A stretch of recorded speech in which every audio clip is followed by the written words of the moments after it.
அனைவருக்கும் வணக்கம். இது உங்கள் civil stood TNPSC channel.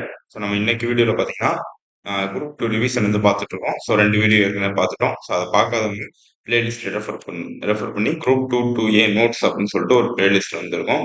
So அது வந்து கிளிக் பண்ணி ரெஃபர் பண்ணிக்கோங்க. ஸோ அதே மாதிரி 2 டாபிக் வந்து முடிச்சிட்டோம். ஸோ 2மே முக்கியமான டாபிக் தான் நான் சொல்லிட்டேன். கண்டிப்பாக நம்ம இப்போ செப்டம்பர் 12 வரைக்கும் நம்ம வீடியோஸ் வந்து போட்டுட்டே இருக்கோம். ஸோ இந்த செப்டம்பர் 12 வரைக்கும் நீங்கள் அந்த ஃபாலோ பண்ணாலே போதும். உங்களுக்கு 70க்கு கண்டிப்பாக ஒரு 50 75க்கு கண்டிப்பா 50 பிளஸ் வந்து நீங்க ஈஸியா வந்து எடுத்துடலாம். சரியா? ஸோ மேக்ஸிமம் உங்களுக்கு 25 question.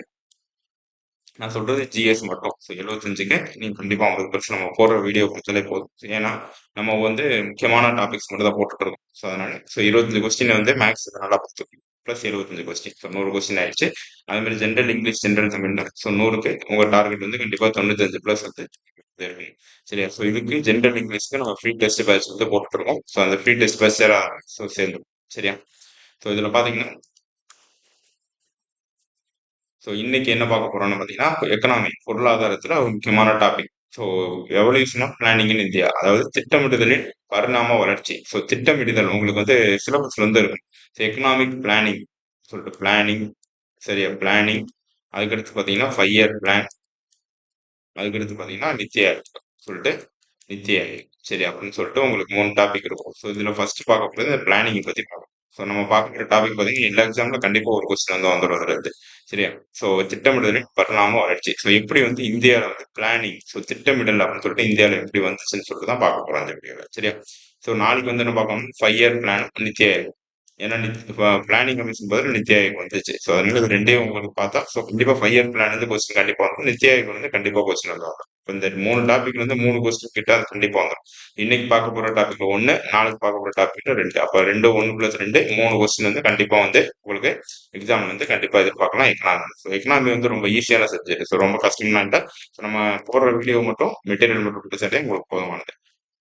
So evolution of planning in India, திட்டமிடலின் பரிணாம வளர்ச்சி. ஸோ எப்படி வந்து இந்தியாவில் வந்து திட்டமிடல் அப்படின்னு சொல்லிட்டு ஒன்று வந்து வந்துச்சு பிளானிங். ஸோ திட்டமிடுதல் அப்படின்னு சொல்லிட்டு இந்தியாவில் எப்படி வந்துச்சுன்னு சொல்லிட்டு பார்க்க போய். ஸோ இதில் ஃபர்ஸ்ட் பார்த்தீங்கன்னா first country to be adapted economic planning. So திட்டமிடுதலை ஃபர்ஸ்ட் முதலில் செயல்படுத்திய நாடு எதுன்னு பார்த்தீங்கன்னா சோவியத் ஒன்றியம், ரஷ்யா. ஸோ 1928 தான் ஃபர்ஸ்ட் வந்து இந்த வேர்ல்ட்லயே ஃபர்ஸ்ட் எந்த கண்ட்ரி. ஸோ உங்களுக்கு கேட்பாங்க உலகத்திலேயே எந்த நாடு முதலில் திட்டமிடலை செயல்படுத்தியது. 1928 ரஷ்யா வந்து செயல்படுத்தி. இந்த பாயிண்ட் ரொம்ப முக்கியமானது. அடுத்து இண்டஸ்ட்ரியல் பாலிசி 1948, அதாவது தொழில் கொள்கை சொல்லுவோம். 1948 தொழில் கொள்கை வந்து கொண்டு வந்திருப்பாங்க. அந்த தொழில் கொள்கை படி பாத்தீங்கன்னா மைய திட்டக்குழு, அதாவது நேஷனல் பிளானிங் கமிஷன் சொல்லிட்டு ஒண்ணு வந்து சஜஸ்ட் பண்ணிருக்கு. எது இந்த industrial policy. So industrial policy 1948 வந்திருக்கும். இப்போ உங்களுக்கு கேட்பாங்க இண்டஸ்ட்ரியல் பாலிசி எந்த பாலிசி, எந்த இண்டஸ்ட்ரியல் பாலிசி, மொத்தம் இண்டஸ்ட்ரியல் பாலிசி நிறைய இருக்கும். ஸோ அதுல 1948ஆம் ஆண்டு போடப்பட்ட இந்த தொழில் கொள்கை தான் மைய திட்டக்குழு, அதாவது நேஷனல் பிளானிங் கமிஷன் சொல்லிட்டு ஒன்று வந்து சஜஸ்ட் பண்ணிருக்கு. ஸோ அதுபடி தான் நம்ம பிளானிங் கமிஷன் வந்து இந்தியாவில் வந்து வந்திருக்கு. பிளானிங் கமிஷன் ஃபர்ஸ்ட் உலகத்திலே ஃபர்ஸ்ட் வந்த நாடு ரஷ்யா 1928. அதே மாதிரி எந்த தொழில் கொள்கையை வந்து நம்ம திட்டக்குழு வந்து கொண்டு வந்துச்சு அப்படின்னா 1948 தொழில் இண்டஸ்ட்ரியல் பாலிசி ஆஃப் 1948. சரியா? அடுத்து ஸோ இந்த இண்டஸ்ட்ரியல் பாலிசி 1948 படி பிளானிங் கமிஷன் அப்படின்னு சொல்லிட்டு ஒண்ணு திட்டக்குழு. ஸோ இது வந்து மார்ச் 15 1950 பாத்தீங்கன்னா கிரியேட் பண்ணிடுறாங்க. சரியா? அப்ப திட்டக்குழு பிளானிங் கமிஷன் சொல்லிட்டு ஒண்ணு எப்படி வந்துச்சு பாத்தீங்கன்னா மார்ச் 15 1950 தான். இது நல்லா நோட். மார்ச் 15 1950. சரியா? பார்க்கப்படுறது ரொம்ப முக்கியம். ஸோ அப்போ பிளானிங் வந்து எப்படி வந்து ஃபர்ஸ்ட் வந்துச்சுன்னு பார்த்தோம். ஸோ எந்த நாட்டுல இருந்து கடன் வாங்கணும். ஸோ இந்த planning commission, national planning commission எந்த இண்டஸ்ட்ரியல் பாலிசி தொழில் கொள்கை 1948 தொழில் கொள்கையிலேருந்து அவங்க வந்து சஜஸ்ட் பண்ணியிருக்காங்க. அடுத்து பார்த்தீங்கன்னா பிளானிங் கமிஷன் சொல்லிட்டு ஒன்று மார்ச் 15 1950 வந்து அமைக்கப்பட்டது. சரியா? அடுத்து இந்தியாவில் திட்டமிடுதலின் பரிணாம வளர்ச்சி. ஸோ இந்தியாவில் வந்து திட்டமிடுதல் அப்படின்னு சொல்லிட்டு அது எப்படி வந்துச்சு, பிளானிங் பிளானிங் வந்து எப்படி வந்துச்சுன்னு பார்க்கலாம். ஸோ அதில் ஃபர்ஸ்ட் பார்த்தீங்கன்னா எம் விஸ்வேஸ்வரையா. ஸோ இவர் விஸ்வேஸ்வரையா, இதுக்கு வந்து நான் ஷார்ட்கட் வந்து கடைசியில் சொல்கிறேன், எல்லாத்தையும் பார்த்துருவோம். ஸோ விஸ்வேஸ்வரையா 1934 என்ன பண்றாங்க பார்த்தீங்கன்னா இந்தியாவில் திட்டமிடுதலுக்கான அடித்தளத்தை அமைத்தார். அப்ப உங்களுக்கு கேட்பாங்க இந்தியாவில் திட்டமிடுதலுக்கான அடித்தளத்தை அமைத்தவர் யார் பார்த்தீங்கன்னா சார் எம் விஸ்வேஸ்வரையா. சரியா? இவர் எழுதிய புத்தகத்தின் பெயர் என்ன? இந்திய பொருளாதார திட்டமிடல். இந்திய பொருளாதார திட்டமிடல், பிளானிங் எக்கானமி ஆஃப் இந்தியா தான் சார் எம் விஸ்வேஸ்வரையா எழுதின. சரியா? அடுத்து ஜவஹர்லால் நேரு 1938 என்ன பண்றாரு பாத்தீங்கன்னா நேஷனல் பிளானிங் கமிஷன், தேசிய திட்டக்குழு அப்படின்னு சொல்லிட்டு ஒண்ணு வந்து அமைக்கிறாரு ஜவஹர்லால் நேரு 1938. அடுத்து பாம்பே பிளான், பாம்பே திட்டம் 1940. 8 முன்னணி தொழிலதிபர், மும்பையின் முன்னணி தொழிலதிபர் சரியா.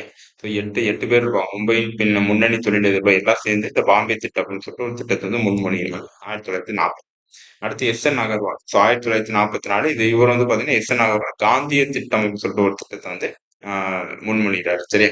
எஸ்.என். காந்தியன். ஸோ இந்த மாதிரி நான் வச்சுக்கோங்க, ரைமிங் அவர் தான் எஸ்.என். காந்தியன். ஸோ காந்திய திட்டத்தை வந்து முன்மொழிகிறாரு. இந்த காந்திய திட்டம் பாத்தீங்கன்னா வேளாண்மை மற்றும் கிராமிய பொருளாதார முன்னேற்றத்துக்கான திட்டமாகும். இப்போ காந்தினால உங்களுக்கு தெரியும் என்ன, காந்தி எதுதான் ஃபோக்கஸ் பண்ணுவார், அக்ரிகல்ச்சர் பிளஸ் ரூரல், அதாவது வேளாண் மற்றும் கிராமிய பொருளாதாரத்தை தான் காந்தி வந்து ஃபோக்கஸ் பண்ணுவார். இப்போ எஸ்.என். அகர்வாலும் அதே தான் பண்ணியிருக்காரு. இப்போ எஸ்.என். அகர்வால் திட்டம் வந்து வேளாண்மை மற்றும் கிராமிய பொருளாதார முன்னேற்றத்திற்கான திட்டமாகும். எஸ்.என். அகர்வால் திட்டம் வந்து அவரு அவரு பண்ண திட்டம் வந்து பாத்தீங்கன்னா காந்திய திட்டம் வந்து கொண்டு வந்திருக்காரு. அப்ப SN. Gandhian, SN. Agarwal Gandhian சரியா.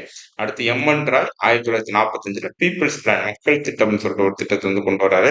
ஸோ இந்த திட்டம் என்னன்னு, வேளாண்மை உற்பத்தி மற்றும் விநியோகத்தை இயந்திரமயமாக்குவது. ஸோ வேளாண்மை அதாவது அக்ரிகல்ச்சர் மெக்கனைசேஷன், ஸோ இயந்திரமயமாக்குவது தான் இதோட முக்கியமான ஒரு நோக்கமா இருந்திருக்கு சரியா. அதே மாதிரி பாத்தீங்கன்னா நுகர்வு பொருட்களை அரசே விநியோகம் செய்ய வேண்டும். ஸோ நுகர்வு பொருட்கள் இருக்குல்ல, ஸோ அக்ரிகல்ச்சர் ப்ரொடக்ஷன், அதாவது விவசாயம் மூலமா வந்த பொருளை வந்து யார் அரசே வந்து விநியோகப்படுத்தணும்னு சொல்லிட்டு இந்த எம்.என். ராய் வந்து சொல்லியிருப்பாரு. அப்ப எம்.என். ராய் வந்து மக்கள் திட்டம். ஸோ மக்கள் உயிர் போச்சுன்னா யார் வந்து உயிரெடுப்பா? ஸோ எம்.என். தான் உயிரெடுப்பு. ஸோ எம்.என். இப்போ எம்.என். பீப்புள் பிளான் சரி, எம்.என். People plan. ஸோ 1945 எடுத்து JP. Narayanan Sarvodaya. So JP. Narayan Sarvodaya plan. So Sarvodaya திட்டம்னு சொல்ற ஒரு திட்டத்தை ஜே.பி. நாராயண், ஜெயபிரகாஷ் நாராயண் சொல்றோம், அதுதான் ஜே.பி. நாராயணன் 1950 வந்து கொண்டு வந்திருக்காரு. விவசாயம் மட்டுமல்லாமல் சிறு மற்றும் குடிசை தொழில்களுக்கு ஊக்கமளிக்கும் கூறுகளை கொண்டதே திட்டமாகும், கூறுகளை கொண்ட திட்டமாகும் சரியா. விவசாயம் மட்டும், இப்ப இவர் வந்து பாத்தீங்கன்னா காந்திய நேசன் எஸ்.என். அகர்வால் பாத்தீங்கன்னா விவசாயம் மட்டும் தான் இவர் வந்து ஃபோக்கஸ் பண்ணியிருப்பார். ஆனா இவர் வந்து பாத்தீங்கன்னா ஜே.பி. நாராயண் விவசாயம் மட்டும் இல்லாம குடிசை தொழில்களுக்கும் ஊக்கமளித்தார் சரி. குடிசை தொழிலுக்கும் ஊக்கமளிக்கும் திட்டம் தான் பாத்தீங்கன்னா சர்வோதய திட்டம். சர்வோதய திட்டம்னால விவசாயம் பிளஸ் குடிசை தொழில் ரெண்டுமே வரும் சரியா. அப்ப ஜே.பி. நாராயண் 1950. ஸோ இது எப்படி நான் வச்சுக்கேன் பாத்தீங்கன்னா என்னன்னு பார்த்தோம், Visvesvaraya, Jawaharlal Nehru, Bombay plan, S N. Agarwal plan, M N. Roy plan, அடுத்து பாத்தீங்கன்னா சர்வோதயா பிளான், ஜே.பி. நாராயண் சர்வோதயா சரியா. ஸோ இது விஜய், இப்ப Visvesvaraya, Vijay Sethupathi, so V J, so Vijay Sethupathi பாத்தீங்கன்னா பாம்பேக்கு போறாரு. ஸோ பாம்பேல ஒரு ஹோட்டல்ல சாப்பிடுறாரு. அங்க வந்து எசன்ஸ் வந்து நிறைய கலந்துருக்காங்க. அப்போ விஸ்வேஸ்வரய்யா ஃபர்ஸ்ட் பிளானிங் வந்து கொண்டு வந்திருக்காரு. இவர் தான் இந்தியாவின் திட்டமிடுவதற்கான அடித்தளத்தை அமைத்தவர் யாருன்னா விஸ்வேஸ்வரய்யா. அது ஜவஹர்லால் நேரு 1938 தேசிய திட்டக்குழு சொல்ற ஒரு திட்டக்குழு அமைத்தாரு. அதே மாதிரி பாம்பே பிளான், ஸோ இது பார்த்தோம், 8 முன்னணி தொழிலதிபர்கள் கொண்டு வந்தது பாம்பே திட்டம். விஜய் சேதுபதி பாம்பேக்கு போறாரு. அங்க ஒரு ஹோட்டல்ல சாப்பிடுறாரு. அந்த ஹோட்டல்ல எசன்ஸ் நிறைய கலக்குறாங்க. இப்ப எஸ்.என். அகர்வால், எஸ்.என். காந்தியன் பார்த்தோம். அதே மாதிரி எம்.என். ராய், மக்களோட உயிர் எடுக்கிறது எம்.என். ஸோ எம்.என். ராய். ஸோ இது எதுக்கு நான் வச்சுக்கேன் பாத்தீங்கன்னா, இது நான் வச்சுக்கோங்க வருஷத்துக்கு நான் வச்சுக்கோங்க சரி. இது 1934, இது 1938, இது 1940, இது 1944, இது 1945, இது வந்து 1950. ஸோ இந்த மாதிரி இயருக்கு வந்து வருஷத்துக்கு நான் வச்சுக்கோம். ஏன்னா உங்களுக்கு எக்ஸாம்ல இது அரேஞ்ச் பண்ணி கேட்பாங்க. ஸோ கால வருஷப்படுத்து அப்படின்னு சொல்லிட்டு சொல்லுவாங்க. ஸோ அப்போ அப்போ கேட்குறப்போ உங்களுக்கு வரிசையா வந்து வருஷப்படுத்தி தெரியும். அப்போ இந்த கோடு வந்து நான் வச்சுக்கோங்க. விஜய் சேதுபதி பாம்பேக்கு போறாரு. இங்க ஒரு ஹோட்டல்ல சாப்பிடுறாரு. அங்க எசன்ஸ் வந்து கலக்குறாங்க. ஸோ கலக்கிட்டு அங்க எம்.என். ராய், ஸோ எம்.என்.